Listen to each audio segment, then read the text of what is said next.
ॐ भूर्भुवः स्वः तत्सवितुर्वरेण्यं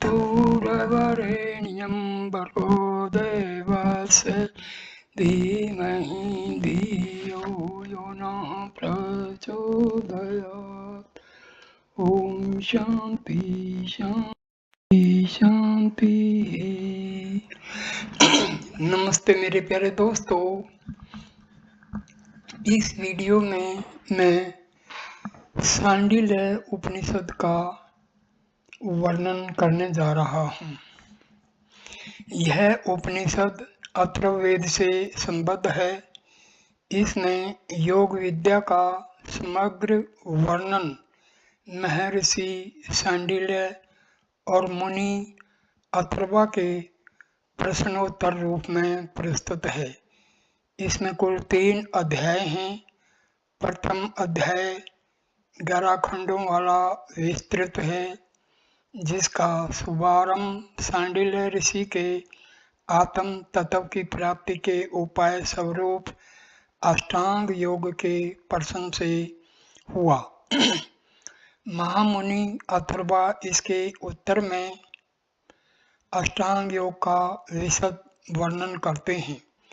यम नियम को 10-10 बताते हुए पातंजल योग से इसकी विशिष्टता सिद्ध कर देते हैं। नाड़ी शोधन की प्रक्रिया का विशेष रूप से उल्लेख करते हैं, जिससे प्राण जय किया जा सके और अनेक सिद्धियों का अधिकारी बना जा सके।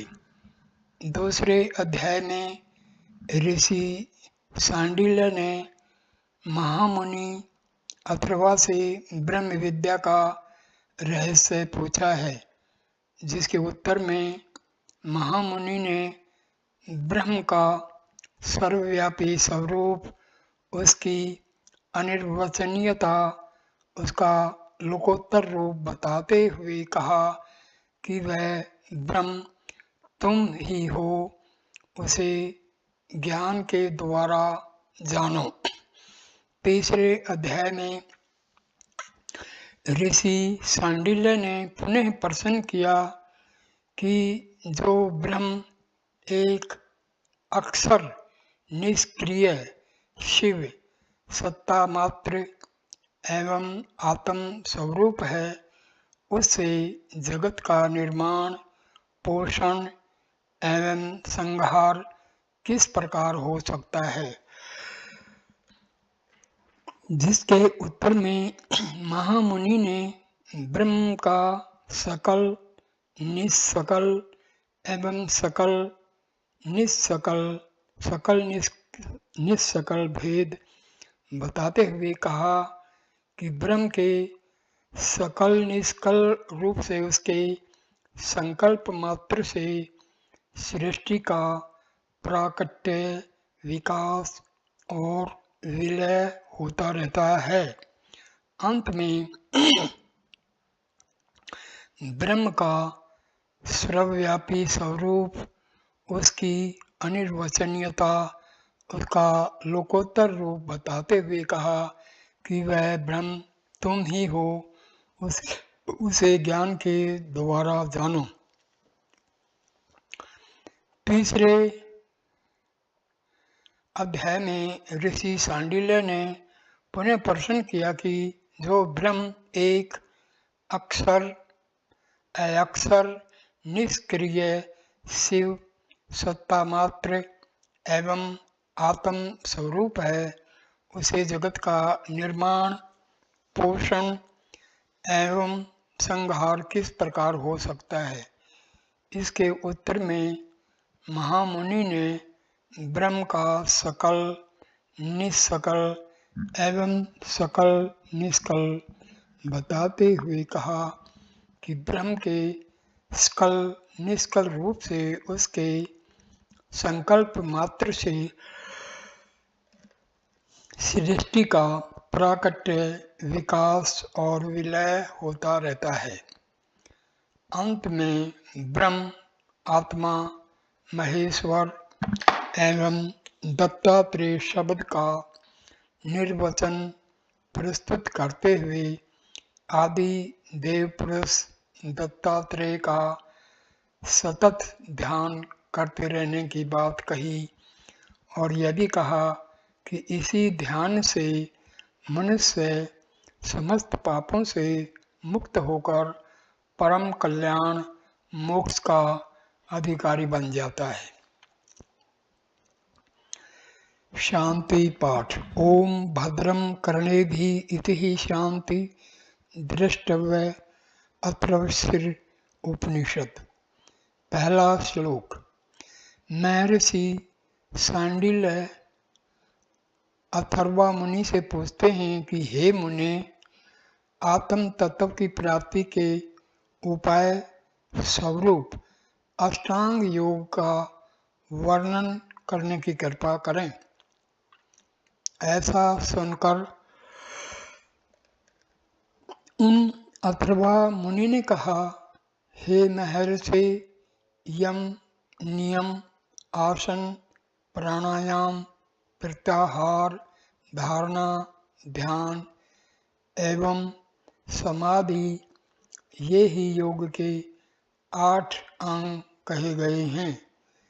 यम एवं नियम की संख्या 10 है। आसन 8 प्रकार के हैं। प्राणायाम की संख्या 3 है। प्रत्याहार एवं धारणा दोनों के 5 भेद हैं।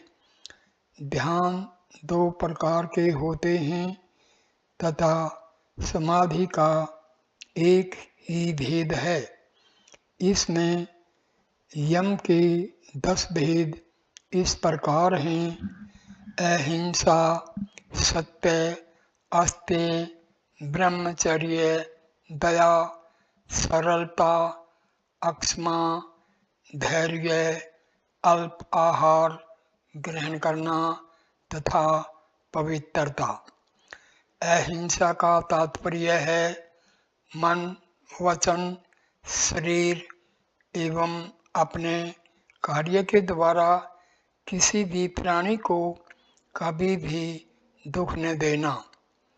सत्य का अर्थ है कि मन, वचन, शरीर एवं कर्म से जो हितकारी हो वही वाणी प्राणियों के समक्ष बोलना। अस्तेय अर्थात मन, वचन, शरीर एवं अपने कार्य के द्वारा दूसरों के धन साधनों के प्रति निष्प्रह रहना। ब्रह्मचर्य का तात्पर्य है कि सभी अवस्थाओं में मन, वचन, शरीर एवं कर्म के द्वारा सभी तरह के मैथुन असंयम का परित्याग करना। दया अर्थात समस्त प्राणियों पर सदैव अपना अनुग्रह बनाए रखना। आर्जव अर्थात मन, वचन, शरीर एवं कर्म से लोगों के द्वारा उचित अथवा अनुचित व्यवहार करने अथवा न करने पर भी समभाव बनाए रखना। अक्षमा का तात्पर्य है सदैव प्रिय अप्रिय पूजा अथवा ताड़ना आदि का बर्ताव किया जाए तब भी उसे सहन करना। धृति अर्थात धन हानि हो, अपने इष्ट मित्रों का वियोग अथवा संयोग हो, हर स्थिति में चित्त को शिथिल रखना। अल्पाहार अर्थात पेट में चौथा भाग खाली रहे, इस प्रकार अपने आहार में श्रेष्ठ घी, दुग्ध वाले मधुर पदार्थों का समावेश रखना। शौच का तात्पर्य है बाह्य एवं अंतः दोनों प्रकार की शुद्धि रखना। मिट्टी तथा जल के द्वारा बाहर की पवित्रता होती है तथा मन की शुद्धि आंतरिक है जो अध्यात्म विद्या से होती है। द्वितीय खंड, पहला श्लोक। तप, संतोष, आस्तिकता, दान, ईश्वर पूजन, सिद्धांत श्रवण ही, लज्जा, मति, जप तथा व्रत, ये 10 प्रकार के भेद नियम के कहे गए हैं। इसमें तप का तात्पर्य यह है कि विधि पूर्वक कृच्छ, चांद्रायण आदि से शरीर को सुखाना। संतोष अथवा दैव की इच्छा से जो कुछ भी प्राप्त हो जाए उस पर संतोष रखना। आस्तिक्य का भाव यह है कि वेद द्वारा कहे हुए धर्म और अधर्म में विश्वास रखना। नीति पूर्वक प्राप्त हुए धन धान्य आदि को श्रद्धा पूर्वक गरीबों को देना ही दान कहा जाता है। ईश्वर पूजन प्रसन्न स्वभाव से यथोचित मात्रा में विष्णु, रुद्र आदि का पूजन अर्चन करना। सिद्धांत श्रवण अर्थात वेदांत के अर्थ का चिंतन करना। ह्री अर्थात वेद मार्ग में तथा लोक मार्ग में नीच माने जाने वाले कृत्य के करने में लज्जा का अनुभव होना। मति अर्थात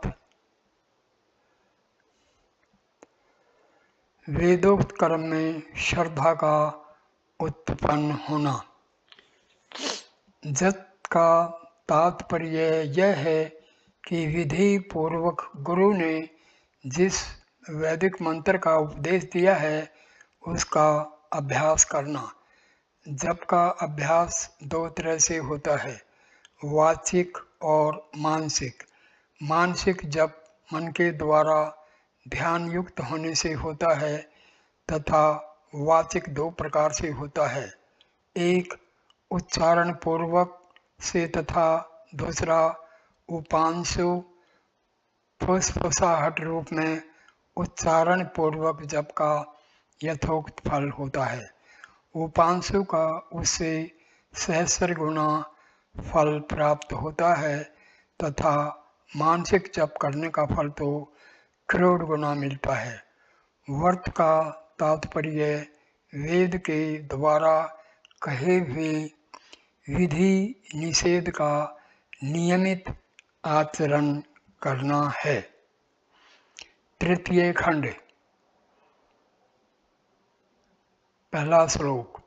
स्वस्तिक, गोमुख, पदम, वीर, सिंह, भद्र, मुक्त तथा मयूर नाम वाले ये 8 प्रकार के आसन कहे गए हैं।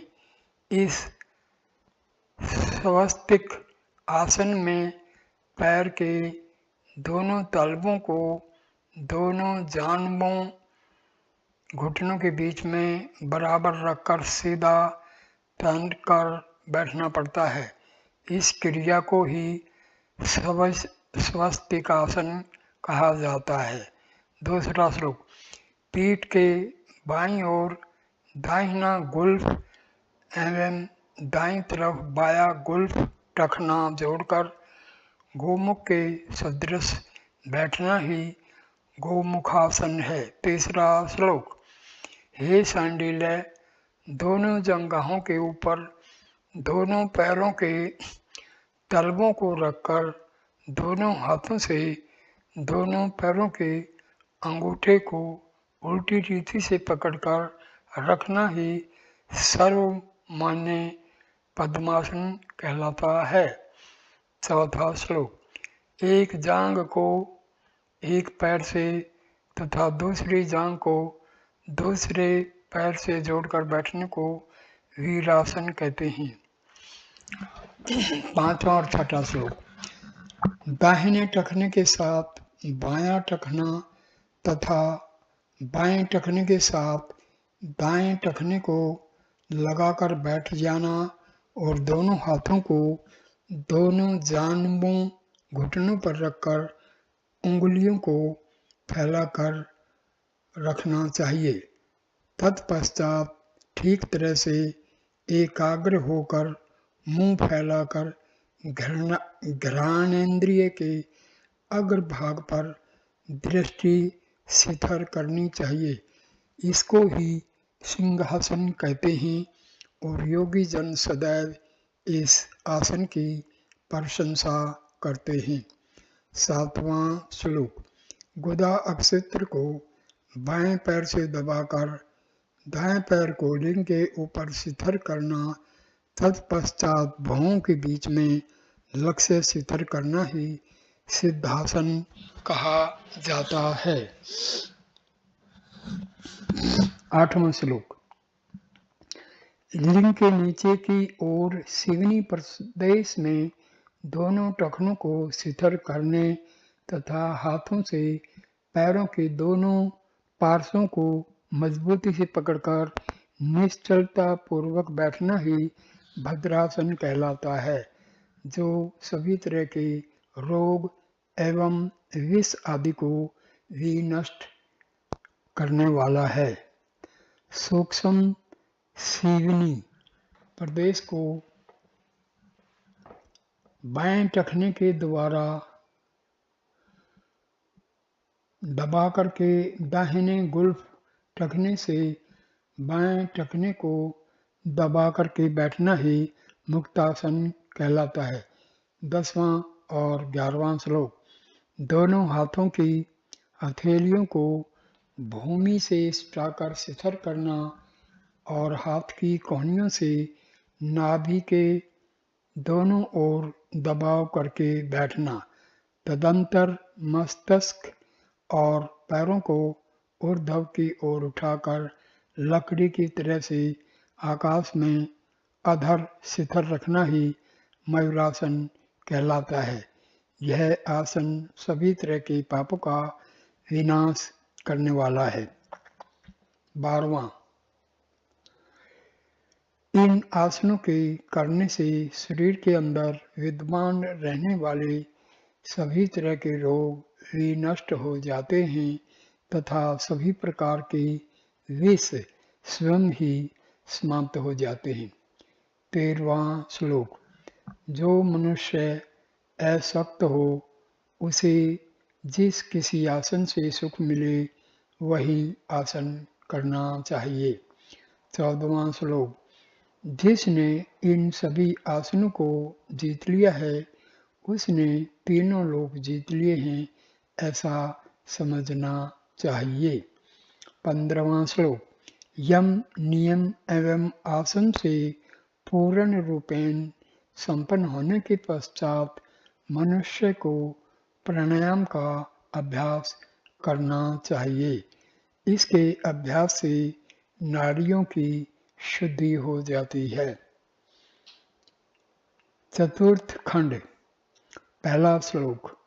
तत्पश्चात महात्मा सांडिल्य ने अथर्वा मुनि से पूछा, किस उपाय से नाड़ियाँ शुद्ध होती हैं, नाड़ियों की संख्या कितनी होती है, उनकी उत्पत्ति किस तरह से हुई, उसमें कितने प्रकार की वायु रहते हैं, उनका स्थान कौन सा है, उनके कार्य क्या क्या होते हैं, इस शरीर में जो भी कुछ जानने के लिए आवश्यक है वह सभी कुछ आप मुझे बताने की कृपा करें। तीसरा श्लोक।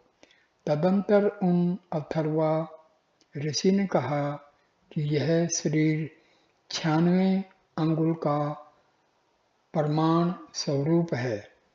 यह प्राण शरीर की अपेक्षा 12 अंगुल और अधिक होता है।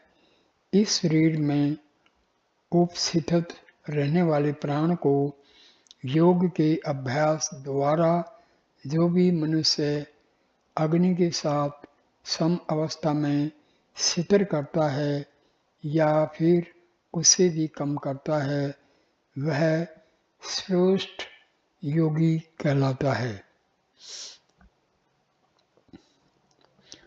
चौथा श्लोक।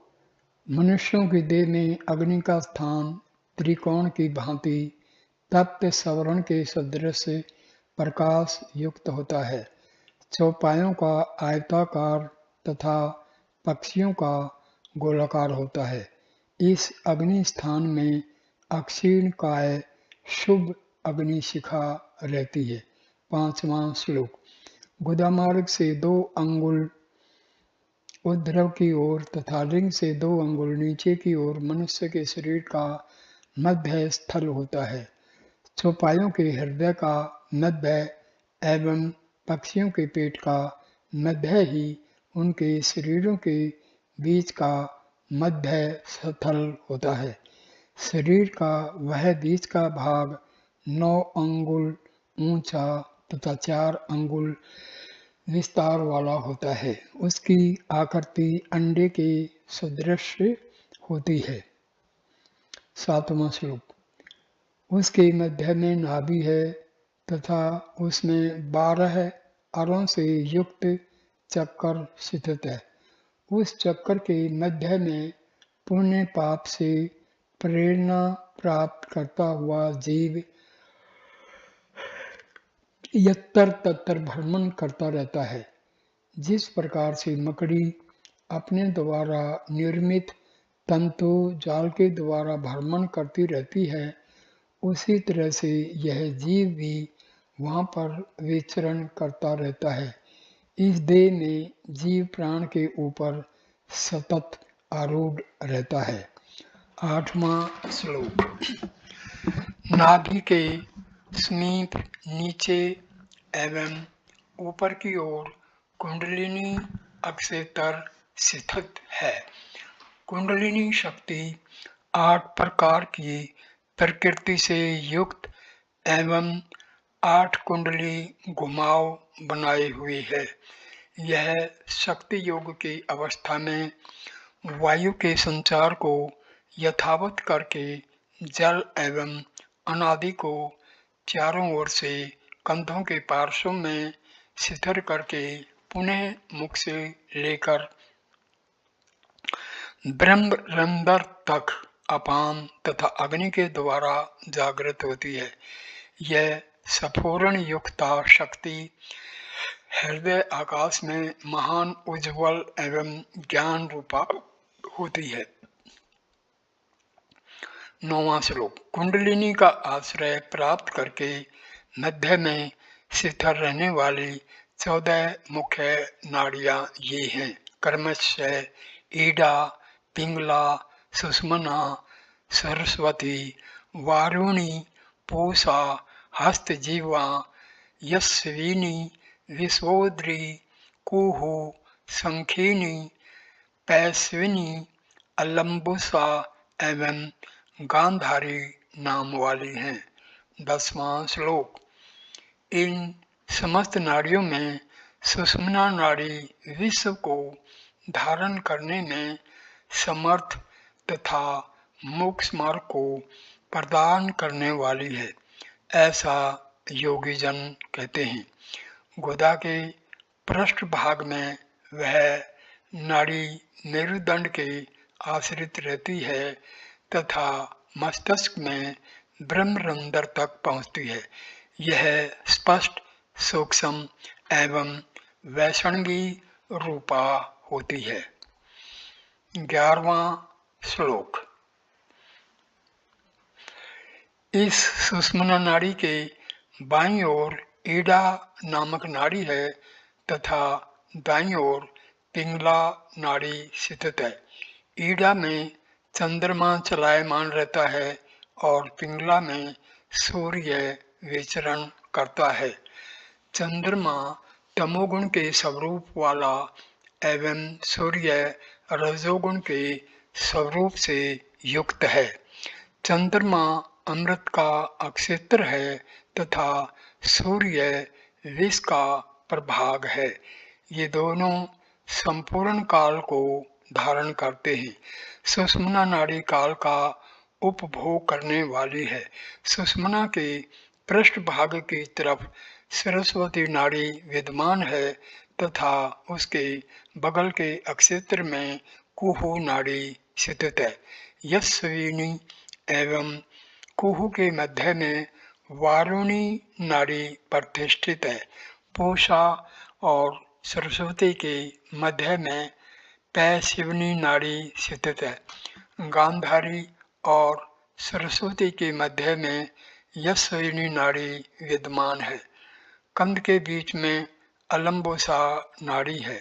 सुषुम्ना नाड़ी के पूर्व भाग में लिंग अक्षेत्र तक कुहू नाड़ी फैली हुई है। कुंडलिनी के नीचे एवं ऊपर की ओर वारुणी नाड़ी चारों तरफ गई हुई है। यशस्विनी और सौम्या पैर के अंगूठे तक फैली हुई है। पिंगला नाड़ी ऊपर की तरफ चलकर के दाईं नासिका तक पहुंचती है। पिंगला के पृष्ठभाग की तरफ से दाईं आंख तक पूषा नाड़ी फैली हुई है। दाएं कान तक यशस्विनी स्थित है। जिह्वा के ऊपरी भाग तक सरस्वती नाड़ी प्रतिष्ठित है। बाएं कान तक ऊपर की ओर गमन करती हुई शंखिनी नाड़ी स्थित है। ईडा नाड़ी के पृष्ठभाग की ओर से बाएं नेत्र तक गमन करने वाली गांधारी नाड़ी कहलाती है। गुदाक्षेत्र के मूल से नीचे ऊपर की ओर जाने वाली अलम्बोसा नाड़ी कहलाती है। इन 14 प्रकार की नाड़ियों में अन्य और दूसरी नाड़ियां भी स्थित हैं। उन नाड़ियों के अंदर भी अन्य इस प्रकार की बहुत सी नाड़ियां हैं।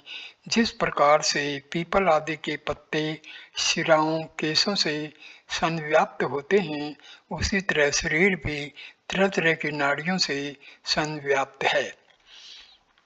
12वां श्लोक। प्राण अपान समान उदान व्यान नाग कोरम किरकर देवदत्त एवं धनंजय, ये 10 तरह के वायु इन समस्त नाड़ी संस्थानों में विचरण करते रहते हैं। 13वां श्लोक। मुख, नासिका, गला, नाभि, पैर के दोनों अंगूठे तथा कुंडलिनी के नीचे एवं ऊर्ध्व के भागों में प्राण तत्व विचरण करता रहता है। कर्णेंद्रिय, नेत्र, कमर, गुल्फ, नासिका, गला एवं कुल्हे के अक्षेत्रों में व्यान भ्रमण करता रहता है।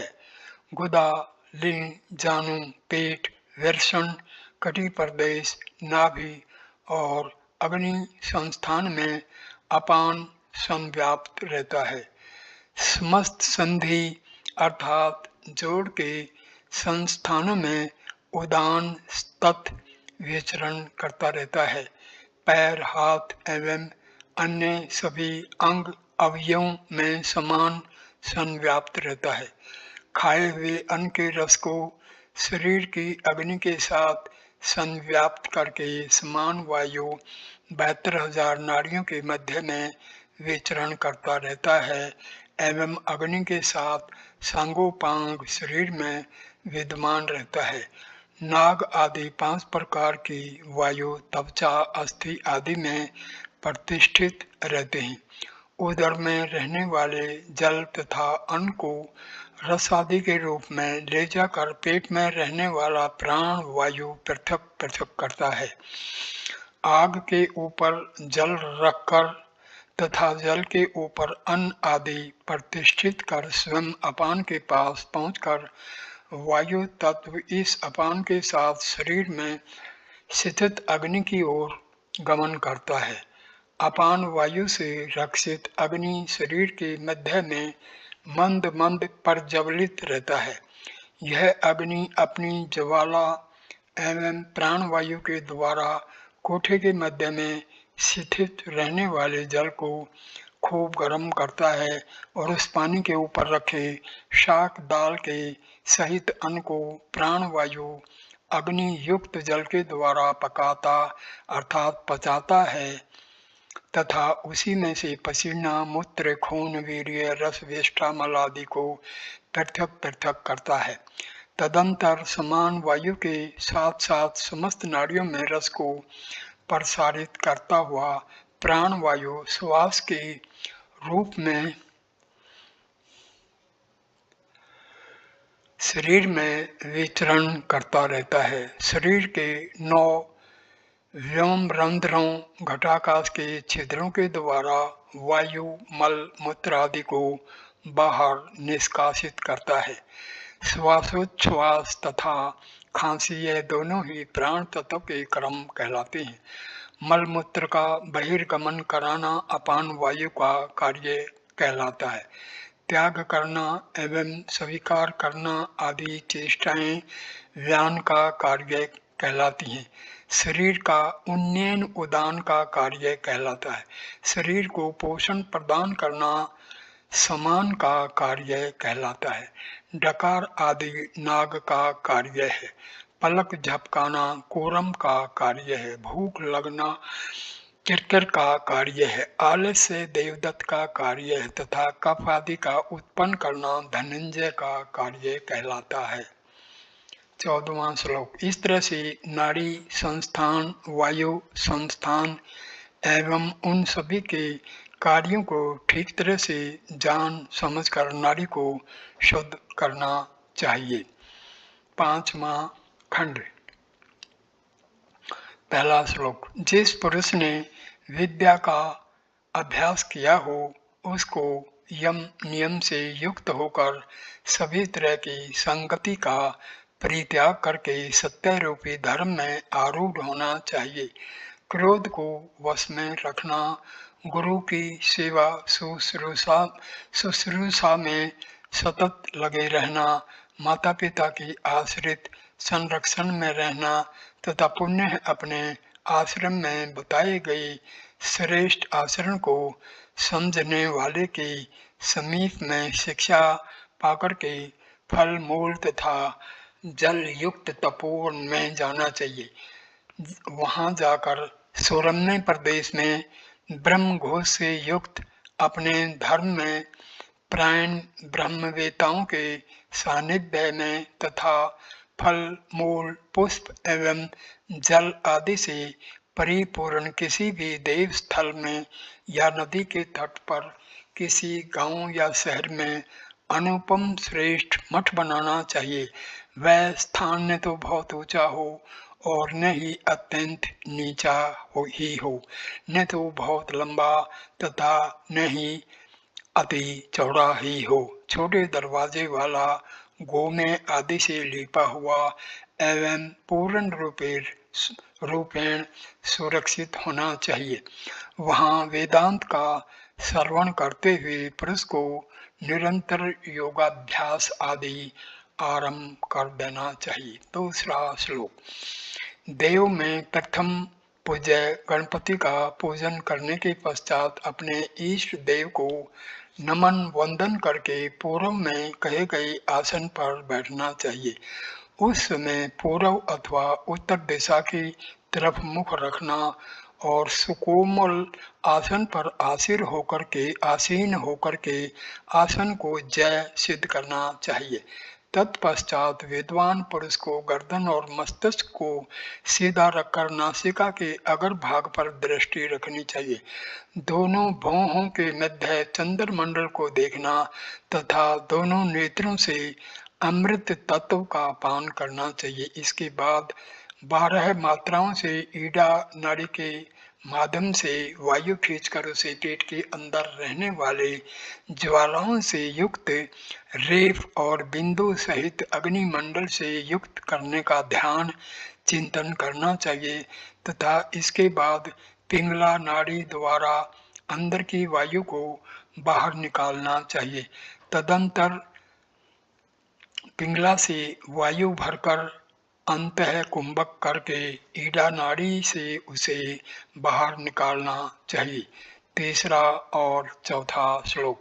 इस तरह से 43 दिन त्रिचतु 43 3, 4 या 7 मास त्रिचतु सप्ताह अथवा 1 वर्ष त्रिचतु 12 मास पर्यंत त्रिकाल संध्या के साथ 3-3 अथवा 4-4 बार तथा उनके मध्य में 6 बार तक अभ्यास करना चाहिए। इस अभ्यास से नाड़ी की शुद्धि हो जाती है।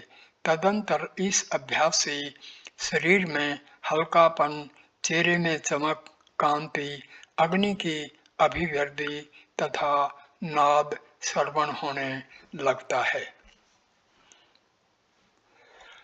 षष्ठ खंड, पहला दूसरा श्लोक। प्राण तथा अपान को एकत्रित कर देना ही प्राणायाम होता है। रेचक, पूरक तथा कुंभक के भेद से प्राणायाम 3 तरह का होता है। वे रेचक, पूरक, कुंभक प्राणायाम वर्ण के स्वरूप से युक्त हैं। इस कारण पर्णव ही प्राणायाम कहलाता है। चौथा श्लोक। पद्म आदि किसी भी आसन पर आसीन होकर पुरुष को ध्यान करना चाहिए। नासिका के अग्र भाग पर चंद्रमंडल के ज्योतिषना से आवृत लाल रंग के अंग वाली हंस पर आसीन अपने हाथ में दंड को धारण किए हुए बाल रूप अकार मूर्ति से युक्त गायत्री हैं। ओकार मूर्ति सावित्री श्वेत शुभ्र अंग से युक्त गरुड़ के आसन पर प्रतिष्ठित युवावस्था से युक्त अपने हाथ में चक्कर धारण किए हुए हैं। इसी तरह से भयकार मूर्ति सरस्वती कृष्णांगी वृषभ पर आसीन वृद्धावस्था को प्राप्त अपने हाथ में त्रिशूल को धारण किए हुए हैं।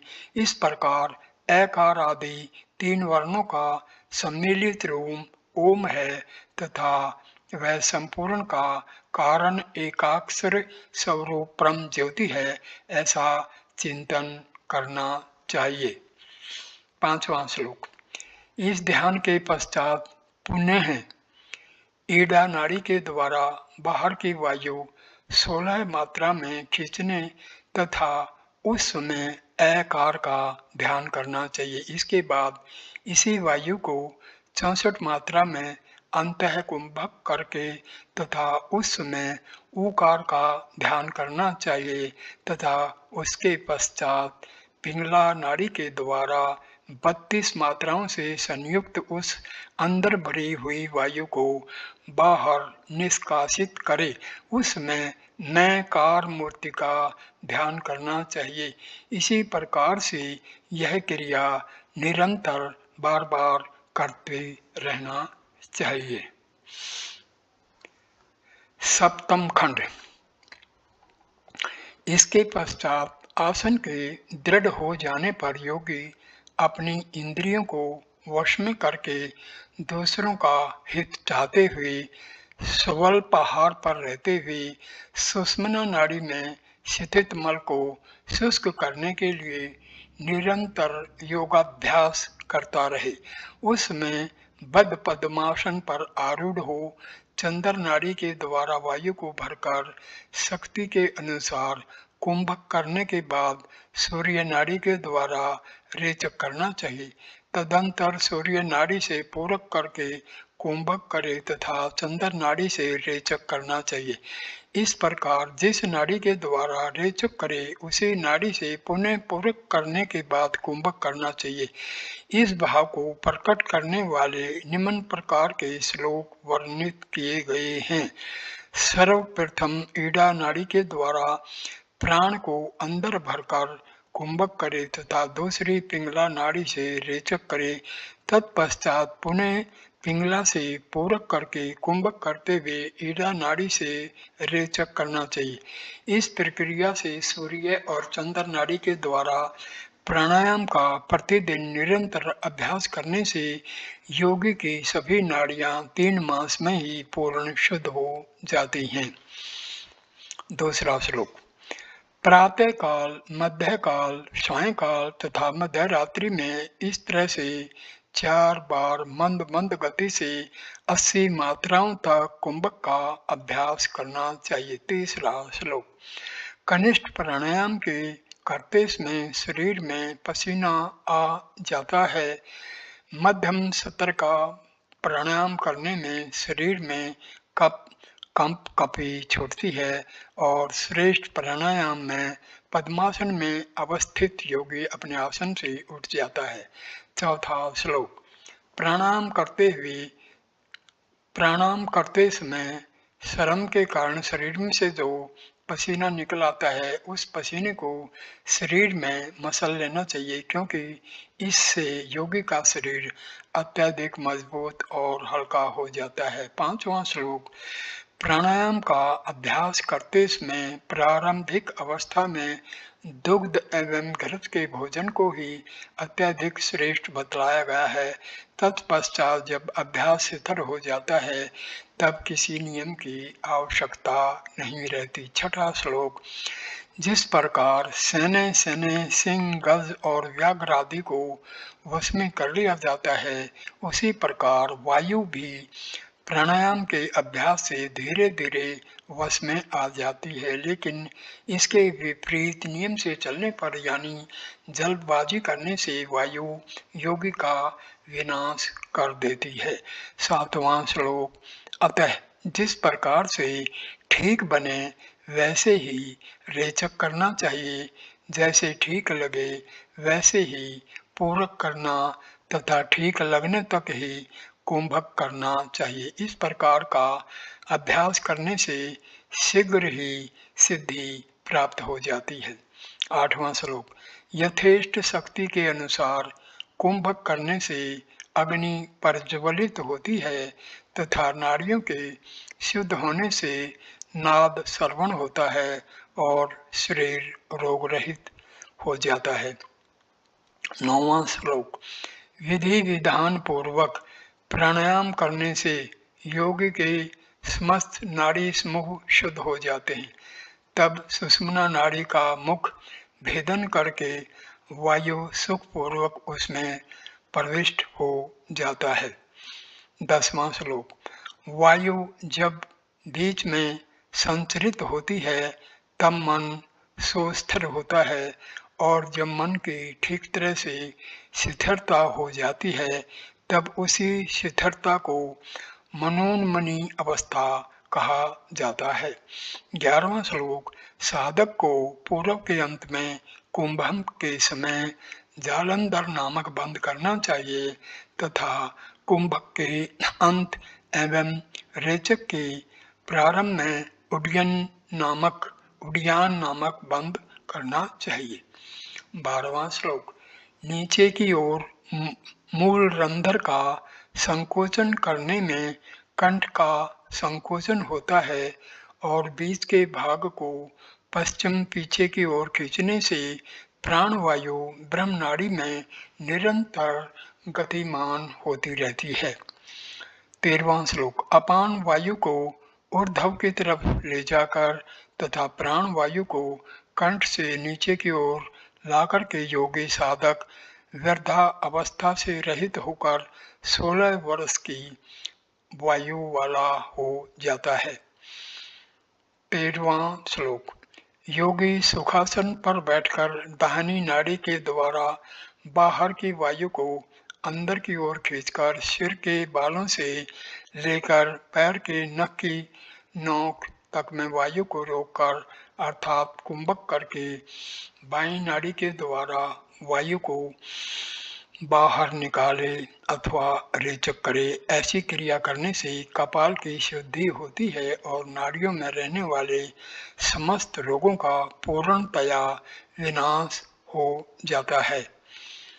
13वां श्लोक दूसरा भाग।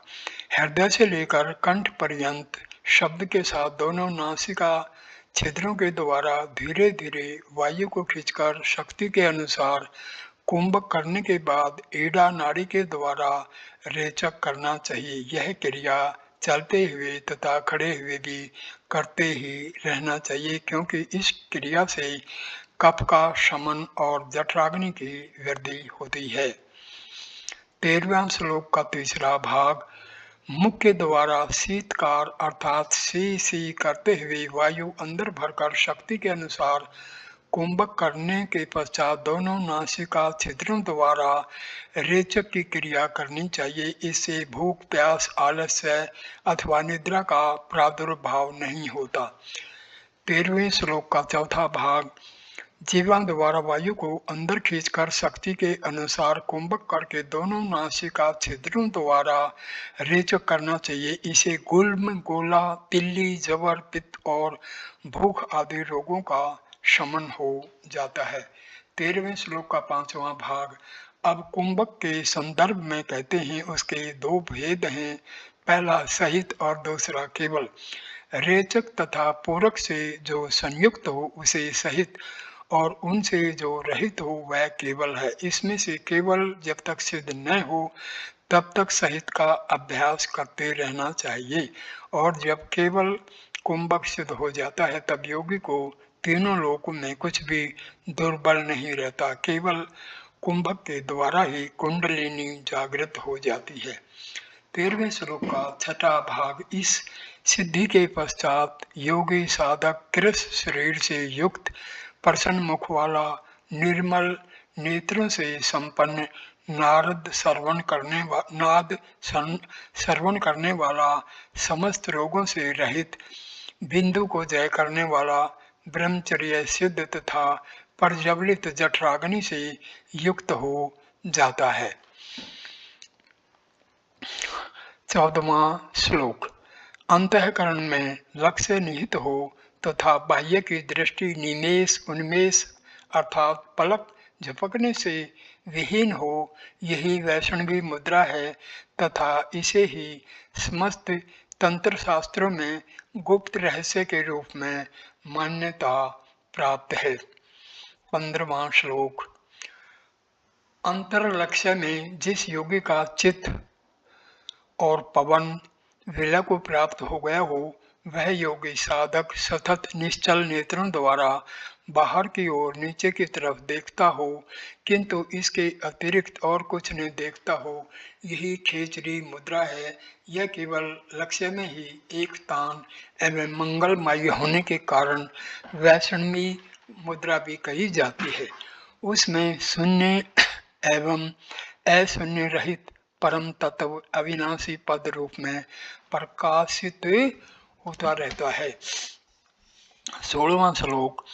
अर्ध उन्मीलित नेत्रों से युक्त एकाग्र मन वाला तथा नासिका के अग्र भाग पर स्थित दृष्टि से संपन्न योगी अचल भाव को पाने के पश्चात एवं सूर्य एवं चंद्र नाड़ी को भी विलय करा देता है। इस समय ज्योति रूप समस्त बाहरी विषयों से विहीन एवं दीप्तिमान जो तत्व प्रकाशित हो रहा है वही परम वस्तु के रूप में उसका विषय होता है। हे सांडिल्य, इस प्रकार तुम्हें जानना चाहिए। योगी 17वां श्लोक। योगी साधक दोनों नेत्रों की पुतलियों को ज्योति से जोड़कर दोनों भौं को कुछ ऊंचा रखता है। यह साधक के प्रारंभिक अभ्यास का मार्ग है और इससे अक्षण मात्र में ही उन्मनी स्थिति प्राप्त हो जाती है। इसलिए साधक को खेचरी मुद्रा का अभ्यास करना चाहिए, उससे वह उन्मनी दिशा को प्राप्त करता है, फिर उसे योग निद्रा की प्राप्ति हो जाती है। जिस साधक को योग निद्रा की प्राप्ति हो वह योगी फिर काल के वश में नहीं होता।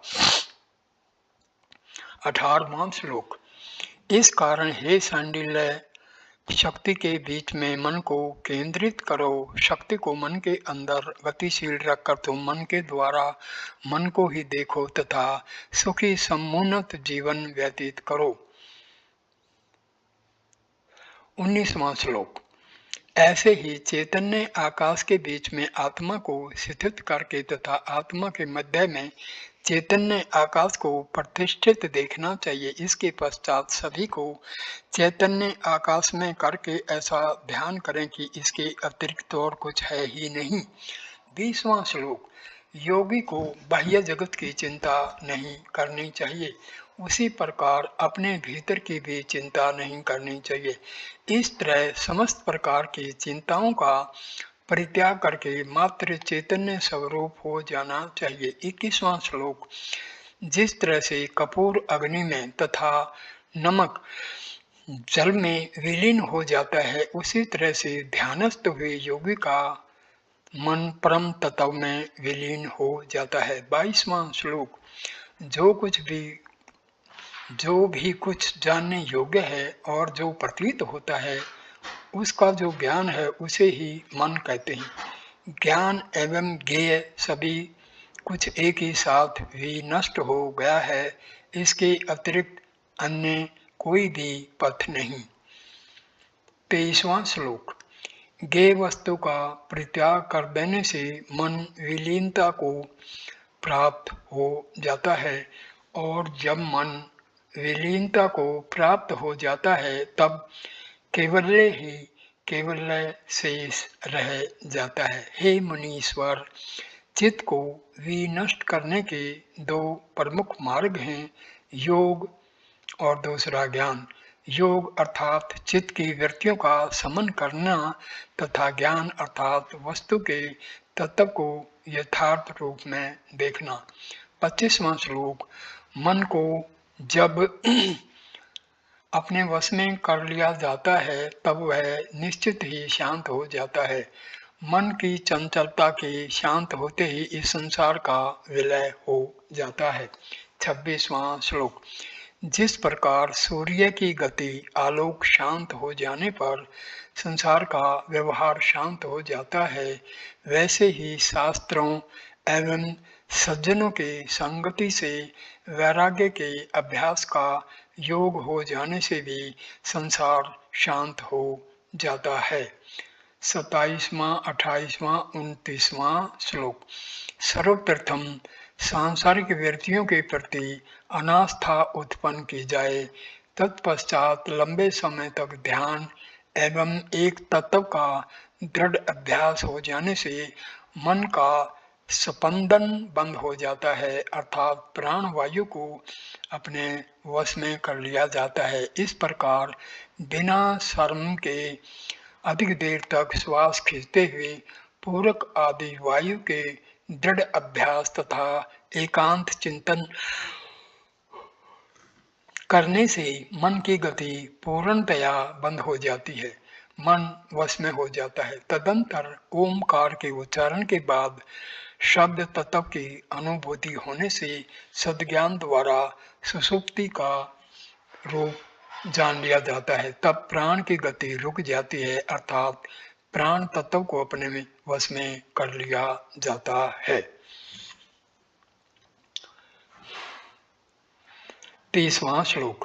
तालु के मूल में स्थित रहने वाली ग्रंथि को जब सतर्कता पूर्वक जीवा द्वारा दबाया जाता है तब प्राण वायु ऊपर के छिद्र में आ जाता है और तभी प्राण गति अवरुद्ध अपने वश में हो जाती है। 31वां श्लोक। तालु से ऊर्ध्व की ओर 12 अंगुल दूर तक गमन करने वाला प्राण गलित चेष्टा शून्य हो जाता है, तब अभ्यास मात्र से ही ऊपर के छिद्र द्वारा प्राण का स्पंदन अवरुद्ध किया जाता है। 32वां श्लोक। नासिका के अग्रभाग के सामने 12 अंगुल की दूरी पर पवित्र आकाश में ज्ञान दृष्टि जब अत्यंत शांत हो जाती है तब प्राणों का स्पंदन अवरुद्ध हो जाता है। 33वां श्लोक। भौम के मध्य में तारक ब्रह्म के साक्षात्कार होने पर शांति के मिल जाने से जगत व्यापार बंद होने लगते हैं तथा मानसिक संकल्प विराम लेते हैं, तभी प्राण गति अवरुद्ध हो जाती है। 34वां श्लोक। केवल प्रणव के स्वरूप में ही प्रादुर्भूत जो ज्ञान के रूप तथा मंगल में बनकर प्रकट होता है तथा जिसमें विकल्प के अंश का स्पर्श भी नहीं रहता, तभी प्राण की गति अवरुद्ध हो जाती है। 35वां श्लोक। हे मुने, चिरकाल तक हृदय प्रदेश में एकांत आकाश की अनुभूति होने से वासना विहीन मन ध्यान मगन होने लगता है। इससे प्राण का स्पंदन अवरुद्ध हो जाता है। 36वां श्लोक। इस प्रकार कर्मानुसार अनेक गुरुओं के अमृत वचनों उपदेशों का अनुसरण करके भांति भांति के संकल्पों की कल्पना के माध्यम से प्राण का स्पंदन अवरुद्ध हो जाता है। 36वां श्लोक दूसरा भाग। योगी साधक कुंडलिनी को संकुचित करके ऊपर खींचकर किवाड़ को खोलकर मुक्ति का द्वार प्रशस्त करे। 36वें श्लोक गए पाठ। जिस मार्ग से गमन करना होता है उसी मार्ग का द्वार मुख से आच्छादित करके कुंडलिनी शयन करती है। वह तिर्यक स्वरूप वाली सर्प की भांति लिपटी हुई है। 36वां श्लोक गह पाठ। इस कुंडलिनी महाशक्ति को जो योगी निरंतर संचालित करता है वह मुक्ति को प्राप्त कर लेता है। वह कुंडलिनी साधक के कंठ में ऊर्ध्व भाग के तरफ यदि शयन करती हुई हो तो वह योगियों को मुक्ति प्रदान करने वाली होती है, किंतु यदि वह कंठ के नीचे शयन करती हो तो ज्ञान रहित साधकों के लिए बंधनकारी सिद्ध होती है।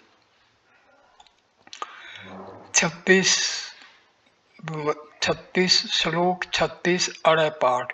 ईड़ा आदि दोनों मार्गों का परित्याग करके सुषुम्ना के रास्ते उसका आगमन होता है, क्योंकि वही विष्णु का परम पद है। 37वां श्लोक। वायु प्राणायाम का संपूर्ण अभ्यास मन के साथ ही होना चाहिए। इस अवसर पर ज्ञानी पुरुष को मन की वृत्ति को अन्यत्र संयुक्त नहीं होने देना चाहिए। 38वां श्लोक। यहाँ पर यह बात नहीं है कि अमुक दिन विष्णु का पूजन नहीं करना चाहिए अथवा अमुक रात्रि को विष्णु को न पूजना चाहिए, बल्कि सदा ही विष्णु की पूजा करते रहना चाहिए। केवल रात्रि में अथवा दिन में ही न पूजना चाहिए। 39वां श्लोक। हे सांडिल्य, 5 इंद्रियों के प्रवाह वाला हृदय रूप रिक्त आकाश स्थित ज्ञान को प्रादुर्भूत करने वाला है तथा वहीं खेचरी मुद्रा स्थित रहती है, अतः आप उसी का सेवन करें। 40वां श्लोक। बाईं एवं दाहिनी नाड़ी में स्थित होकर मध्य में वायु का संचरण होता रहता है तथा उस स्थान में खेचरी मुद्रा प्रतिष्ठित रहती है, उसमें किसी भी तरह का संशय नहीं है। 41वां श्लोक। ईड़ा एवं पिंगला के मध्य में शून्य भाग स्थित है, वहां वह वायु को ग्रस लेता है। खेचरी मुद्रा भी वहीं पर प्रतिष्ठित रहती है एवं वहीं सत्य भी स्थित रहता है। 42 का कै भाग। चंद्रमा एवं सूर्य की दोनों नाड़ियों के बीच में आधार रहित धरातल स्थित है, वही व्योम मंडल में खेचरी मुद्रा प्रतिष्ठित है। 42 ख पाठ। छेदन चालन एवं दोहन के द्वारा जिह्वा को ज्यादा से ज्यादा नुकीला बनाकर भ्रकुटी के बीच में दृष्टि स्थिर करके कपाल के छिद्र में जब जिह्वा विपरीत उल्टी होकर गमन करने लगती है तभी खेचरी मुद्रा सिद्ध होती है। जिह्वा एवं चित्त दोनों ही कपाल के छिद्र रूपी आकाश में विचरण करते हैं तथा ऊर्ध्व की ओर गई हुई जिह्वा वाला पुरुष अमरता को प्राप्त कर लेता है। 42 का गए भाग। बाएं पैर की एड़ी से मूल रंध्र को दबाकर दाहिना पैर आगे की तरफ फैलाकर उसे दोनों हाथों से पकड़ना तथा इसके पश्चात नासिका के दोनों छिद्रों से वायु को भरकर कंठबद्ध जलंधरबद्ध लगाना एवं ऊपर की ओर उठी हुई वायु को शिथिल करना चाहिए। इस क्रिया से समस्त क्लेशों का विनाश हो जाता है। इसके बाद विष भी अमृत के सदृश पच जाता है।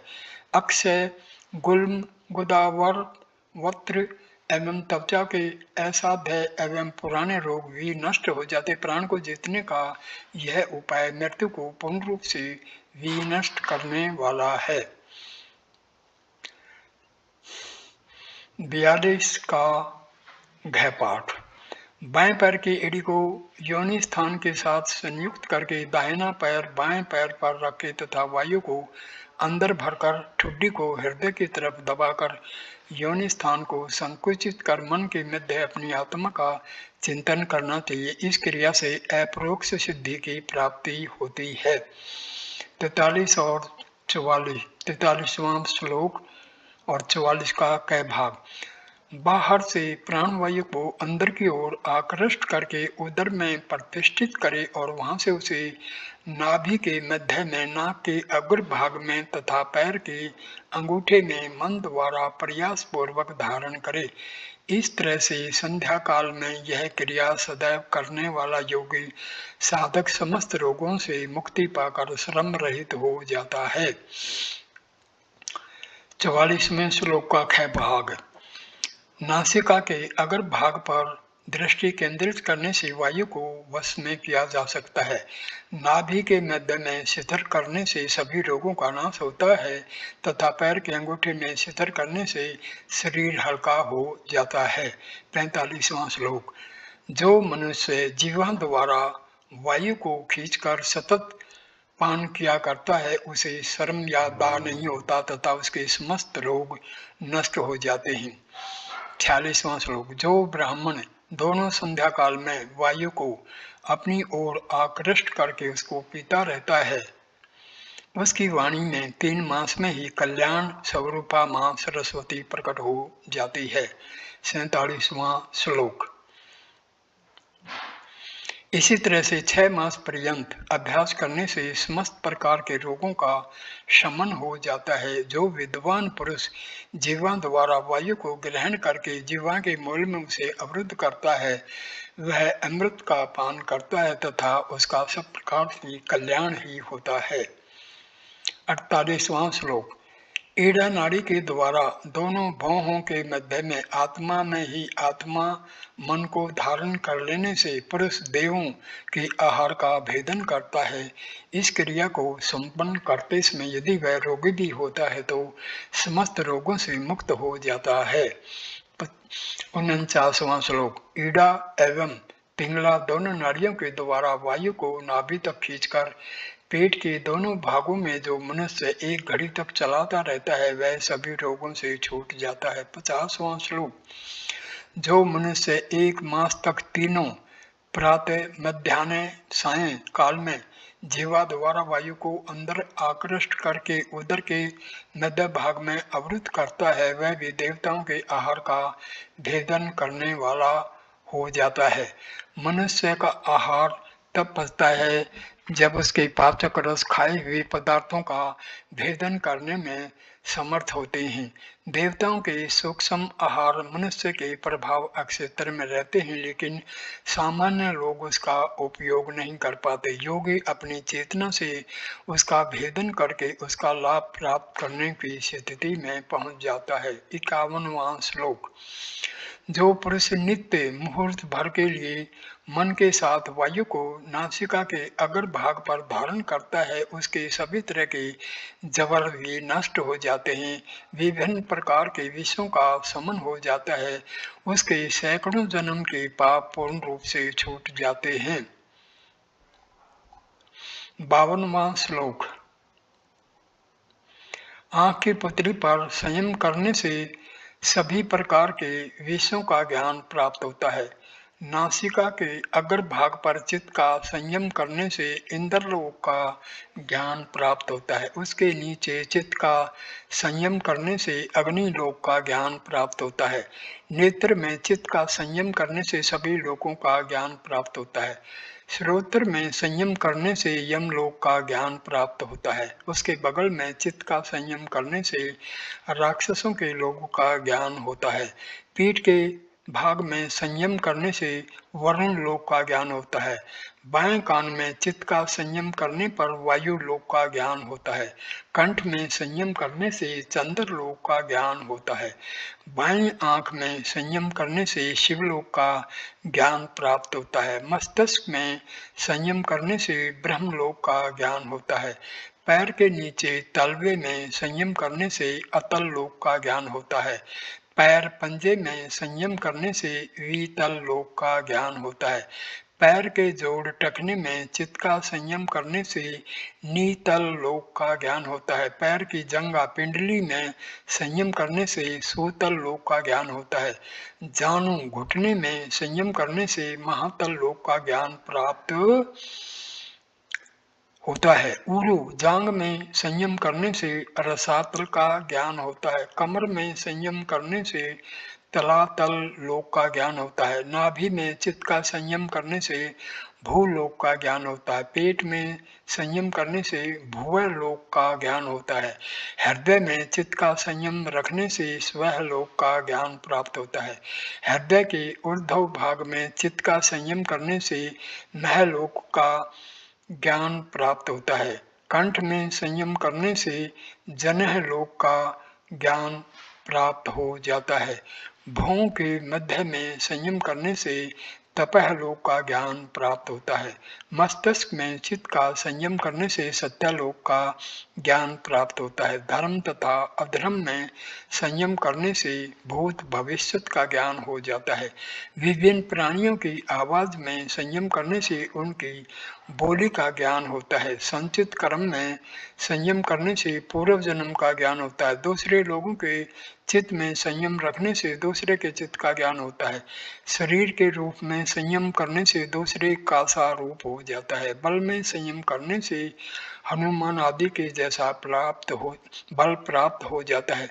सूर्य में संयम करने से समस्त भुवनों का ज्ञान हो जाता है। चंद्र में संयम करने से समस्त तारामंडलों का ज्ञान हो जाता है। ध्रुव में संयम करने से उसकी गति का दर्शन होता है। स्वार्थ में संयम करने से पुरुष का ज्ञान होता है। नाभि चक्र में संयम करने से शरीर व्यूह का ज्ञान होता है। कंठकूप में संयम करने से भूख प्यास समाप्त हो जाती है। कोरम नाड़ी में संयम करने से स्थिरता आ जाती है। तारा में संयम करने से सिद्ध दर्शन होता है तथा शरीर के आकाश में संयम करने से मनुष्य आकाश में गमन करता है। इस तरह से भिन्न भिन्न स्थानों में संयम करने से उस स्थान में स्थित विभिन्न प्रकार की सिद्धियां प्राप्त होती हैं। यहाँ संयम का अर्थ अपने चित्त के माध्यम से स्थान विशेष में स्थित दिव्य चेतन धारा के साथ तादात्म्य स्थापित कर लेना।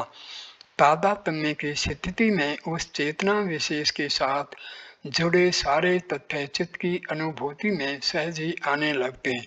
योग दर्शन में धारणा ध्यान और समाधि की एकतर स्थिति को संयम कहा जाता है। अष्टम खंड।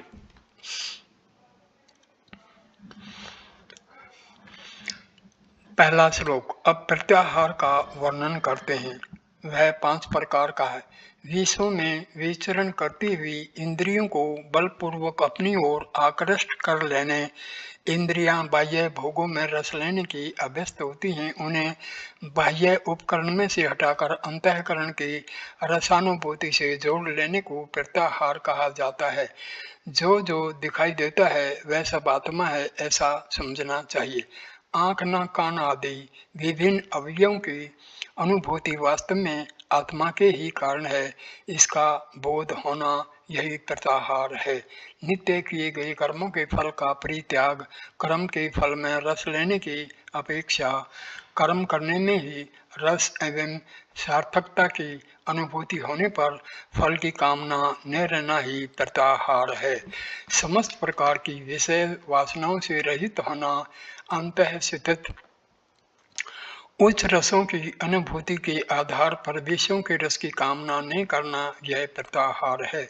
18 मर्म सतलों आगे कहे गए न्याय कर्म से धारणा करना, उन स्थानों पर स्थित चैतन्य दिव्य प्रवाहों के साथ चित्त का तादात्म्य स्थापित करके दिव्यानुभूति प्राप्त करना, यही प्रत्याहार है।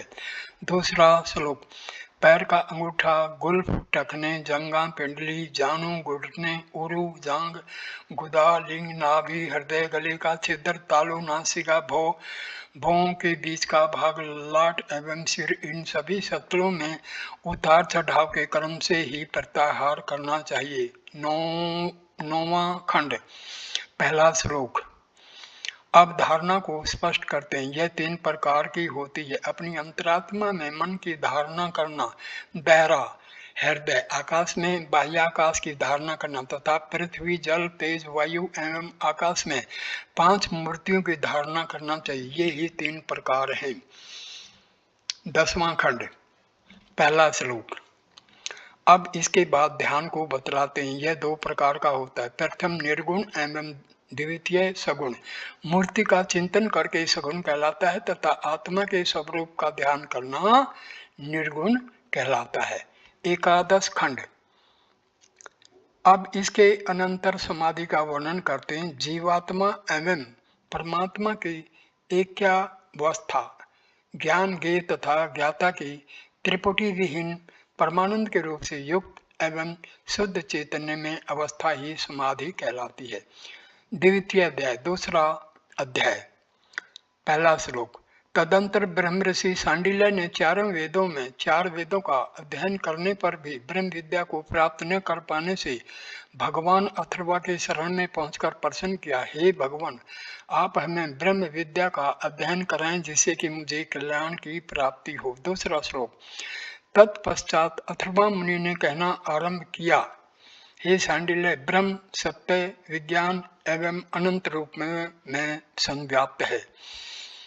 तीसरा श्लोक। जिसमें यह सभी कुछ ओतप्रोत है, जिसमें यह प्रादुर्भूत होता है तथा अस्त भी होता है, उसी तरह से जिसको समझ लेने से यह सभी कुछ समझ लिया जाता है, वह हाथ पैर से विहीन, नेत्रों से रहित, कार्य विहीन, जीवा रहित, शरीर विहीन, स्वीकार न किए जाने योग्य तथा स्पष्ट रूप से बताए न जाने सकने योग्य है। चौथा श्लोक। जिसे प्राप्त किए बिना वाणी एवं मन पीछे की ओर वापिस हो जाते हैं, जो मात्र ज्ञान से ही पाया जा सकता है, जिसे प्राचीन प्रज्ञा का प्रचार प्रसार हुआ है, जो अनुपम एवं अद्वितीय है, आकाश के सदृश सर्वत्र व्याप्त रहने वाले अति सूक्ष्म निरंजन क्रिया विहीन एकमात्र सत्य स्वरूप चेतना से संपन्न आनंद स्वरूप एक रूप से संपन्न मंगल में अत्यंत शांत एवं अम्र है, वही परम अविनाशी ब्रह्म है, वही तुम हो, ज्ञान के द्वारा तुम उसे जानो। 5वां श्लोक। जो एक ही देवात्मा की शक्ति रूप में प्रमुख सब प्रकार से ज्ञान संपन्न सर्वेश्वर समस्त प्राणियों की अंतरात्मा, सभी प्राणियों में निवास करने वाले, सब प्राणियों में छिपे हुए, सभी प्राणियों का मूल उत्पत्ति स्थान केवल योग के द्वारा ही जाना जा सकने योग्य है, जो विश्व की सृष्टि पालन एवं विलय स्वयं करता है, वही आत्मा है। तुम आत्मा में ही उन सब की स्थिति जानो। 6वां श्लोक। तुम शोक बिल्कुल न करो, आत्मा का विशिष्ट ज्ञान पाकर के तुम शोक का अंत कर लोगे। तीसरा अध्याय, प्रथम खंड, पहला श्लोक। इस प्रकार अथर्वा मुनि से जानकारी प्राप्त करने के पश्चात महात्मा सांडिल्य ने प्रश्न किया, हे भगवान, जो पर ब्रह्म एकाक्षर क्रिया विहीन मंगल में सत्ता मात्र एवं आत्मा स्वरूप है, उसे यह जगत इस प्रकार से प्रादुर्भूत होता है, किस प्रकार वह प्रतिष्ठित होता है तथा किस प्रकार उस तरह से उसमें विलीन हो जाता है, मेरी यह शंका दूर करना अत्यंत आवश्यक है। दूसरा तीसरा श्लोक। ऐसा सुनकर अथर्वा मुनि ने कहा, हे सांडिल्य, यह सत्य है कि पर ब्रह्म निष्क्रिय एवं अक्षर रूप है, तब भी इस अविनाशी पर ब्रह्म के 3 स्वरूप सकल, निष्कल एवं सकल निष्कल हैं। चौथा श्लोक। जो सत्य रूप विज्ञान युक्त आनंद स्वरूप क्रिया रहित निरंजन सर्वव्यापी सूक्ष्मता अति सूक्ष्म चतुर्दिक मुख वाला अनिर्वचनीय और अमर है, यह ब्रह्म का निष्कल रूप है। 5वां श्लोक। इसके पश्चात अब इस पर ब्रह्म की जो सहज अविद्या मूल प्रकृति एवं माया शक्ति है, वह लाल श्वेत एवं कृष्ण रंग से युक्त है, उस माया की सहायता प्राप्त करके यह देव कृष्ण एवं पीत रूप से युक्त होकर सभी का ईश्वर और नियंता होता है, यह इस ब्रह्म का सकल रूप है। 6वां श्लोक। तत्पश्चात इस पर ब्रह्म ने ज्ञान में तब से वृद्धि प्राप्त कर इच्छा की कि मैं विभिन्न रूपों में प्रकट प्रादुर्भूत हो जाऊं। तदंतर तप प्रारंभ किया, तभी समस्त कामनाओं से संपन्न 3 अक्षर प्रादुर्भूत हुए। वैसे ही 3 व्यावृत्तियां, 3 पदों वाली गायत्री, 3 वेद, 3 देव, 3 वर्ण एवं 3 अग्नियां उत्पन्न हुई। जो यह देव भगवान होकर समस्त ऐश्वर्यों से संपन्न, सर्वत्र व्याप्त रहने वाला, समस्त प्राणियों के हृदय में रहने वाला, मायावी एवं माया के साथ क्रीड़ा कलोल करता है, वही ब्रह्मा, वही विष्णु, वही रुद्र, वही इंद्र, वही समस्त देवताओं एवं सभी भूत प्राणियों के रूप में है। वही अग्र भाग में, वही श्रेष्ठ भाग में, वही उत्तर की ओर, वही दक्षिण की ओर, वही नीचे की ओर तथा वही ऊर्ध्व की ओर प्रतिष्ठित है। इस तरह से वही सब कुछ है। यह देव अपनी शक्ति से क्रीड़ा करने वाला तथा अपने भक्तों के प्रति अनुकंपा बनाए रखने वाला है। इसका शरीर दत्तात्रेय रूप, सुंदर वस्त्र रहित कमल की पंखुड़ी के सदृश कोमल, 4 भुजाओं से संपन्न, भयंकरता से रहित एवं पाप रहित होकर प्रकाश से युक्त है। यही उसका सकल निष्कल रूप है। द्वितीय खंड, पहला और दूसरा श्लोक। इसके पश्चात महर्षि सांडिल्य ने अथर्वा मुनि से पुनः प्रश्न किया, हे भगवान, मात्र सत्य स्वरूप, चैतन्य युक्त एवं आनंद स्वरूप, एक रस संपन्न यह पर ब्रह्म क्यों कहा जाता है? तब अथर्वा मुनि ने उत्तर दिया, हे सांडिल्य, वह ब्रह्म स्वयं वृद्धि को प्राप्त होता है तथा अन्य दूसरों को वृद्धि प्रदान करता है, अतः इस कारण वह अविनाशी शाश्वत ब्रह्म कहलाता है। तीसरा और चौथा श्लोक। इसके अनंतर वह आत्मा क्यों कहा जाता है? ऐसा पूछने पर अथर्वा मुनि ने कहा, वह ब्रह्म सर्वत्र सभी में विद्वान रहता है, सभी को स्वीकार करता है तथा सभी का भक्षण कर लेता है, अर्थात अपने में मिला लेता है, इसी कारण वह आत्मा कहलाता है। पांचवा छठा श्लोक। वह महेश्वर क्यों कहा जाता है? अथर्वा मुनि ने कहा, क्योंकि वह शब्द, ध्वनि एवं आत्म शक्ति से बड़े बड़ों का नियंत्रण करता है तथा बड़ों का ईश्वर, इसलिए वह महेश्वर कहलाता है। सातवां और आठवां श्लोक। वह दत्तात्रेय क्यों कहा जाता है? अथर्वा मुनि ने उत्तर दिया, क्योंकि अत्यंत उग्र तपश्चर्या करने के उपरांत अत्रि ऋषि ने पुत्र प्राप्ति की कामना की। तदंतर उनके ऊपर अत्यधिक प्रसन्न होते हुए ज्योतिष्मान भगवान शिव ने स्वयं को ही उन अत्रि ऋषि को पुत्र रूप में प्रदत्त किया और वे स्वयं अत्रि एवं अनुसुईया के द्वारा प्रादुर्भूत हुए। इस प्रकार से वे दत्तात्रेय के नाम से प्रसिद्ध हुए। 9वां 10वां श्लोक। इस समस्त अर्थ सहित नामों को जो व्युत्पत्ति सहित समझता है वह सभी कुछ जानने में समर्थ हो जाता है। इसके अनंतर जो इस आत्म विद्या के द्वारा इस परमात्म तत्व की उपासना करता है वह मैं ही परमात्मा ही, इस प्रकार के भाव से ब्रह्म का वर्णन करने वाला ब्रह्मवेत्ता बन जाता है। 15वां श्लोक। यहाँ पर यह निम्न श्लोक कहे गए हैं। मंगल स्वरूप वाले, शांत रूप वाले, इंद्रनील मणि के समान श्याम, आत्म माया के साथ रमन करने वाले, अवधूत नगन शरीर वाले, भस्म लगे हुए शरीर वाले, जटाजुट धारण किए हुए, सर्वत्र व्याप्त रहने वाले, 4 भुजाओं से युक्त उदार अंग वाले, प्रफुल्ल कमल के समान नेत्र वाले, ज्ञान योग के भंडार, संपूर्ण विश्व के गुरु, योगी जनों के प्रिय, अपने भक्त जनों पर दया करने वाले, सबके साक्षी एवं सिद्ध जनों द्वारा सेवित प्रभु दत्तात्रेय देव शाश्वत सनातन पुरुष हैं तथा देवों के भी देव अर्थात आदि देव हैं। इस तरह से जो पुरुष निरंतर सदा ही उन देव पुरुष का ध्यान करता रहता है वह समस्त पापों से मुक्त होकर मुक्ति को प्राप्त करता है। इति ओम सत्यम अर्थात यही सत्य है। इस प्रकार से यह उपनिषद रहस्यमय विद्या पूर्ण हुई। ओम भद्रम कर्णे भी इति शांति इति सांडिल्योपनिषद। तो यहाँ पर सांडिल्य उपनिषद संपूर्ण हो जाता है और इसके साथ ही ये वीडियो भी संपूर्ण हो जाता है। नमस्ते दोस्तों।